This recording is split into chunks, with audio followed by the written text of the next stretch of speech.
Thanks, Jim. Justin Stone here from EliteBaseball.tv. And this week, I don't have a tip for you. I've got a homework assignment for parents. This week was Jackie Robinson Day across Big League Baseball.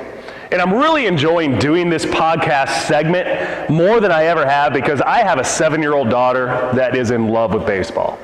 And so our conversations at night are usually watching the game, something piques her interest, and we talk about it. We have a conversation about the game, which of course I love to do, and I love that my daughter shares the same passion for baseball that I do. So on Jackie Robinson Day, I explained to her the importance of what it meant to have the first African-American player in Big League Baseball at a time where in a lot of our country, integration wasn't acceptable. So the history lesson turned into how Jackie Robinson broke through and what it means for players in the game today. Every player across baseball wearing the number 42. And her question to me, because we had uniform day this week for our Pee Wee team, is, Daddy, can I wear number 42? And I said, yes. She said, well, you said it was retired amongst every team in the major leagues. I said, yeah, but we're not in the major leagues yet. We're in Pee Wee. And if you want to wear number 42, go right ahead. And we did a bedtime story that night that didn't go into Ranger Bob or Fancy Nancy. What we did this time was we read a story about Jackie Robinson. And this is my homework assignment for you.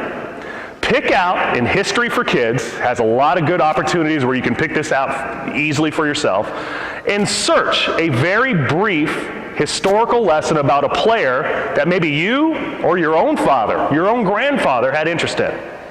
Tell the story of that player, what it meant for Babe Ruth to be sold from the Boston Red Sox to the New York Yankees because somebody wanted to finance a Broadway show, or why Jackie Robinson broke through the color barrier and what that meant for baseball today, and how many players we have from all over the world that have integrated our great game of baseball. I told her, and I didn't know this stat, that the most watched game at the stadium that we have down the street from my house, Wrigley Field, wasn't the World Series. It was the day Jackie Robinson played his first game at Wrigley Field, where 46,000 people came to see something that had never happened before. That's awesome. That's a history lesson. That's a life lesson.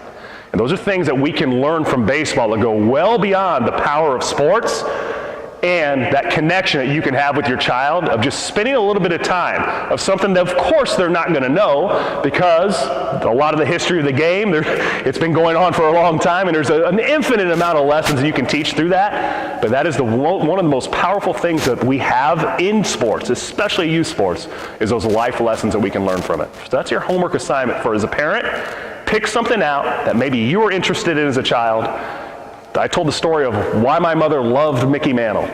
And that was a great moment for my child and I to connect about something that had a relevance with our family, piqued her interest of the game that she loves, and at the same time made a connecting moment for a father and a daughter. Until next time, this is Justin Stone with EliteBaseball.tv, and we'll see you on the field.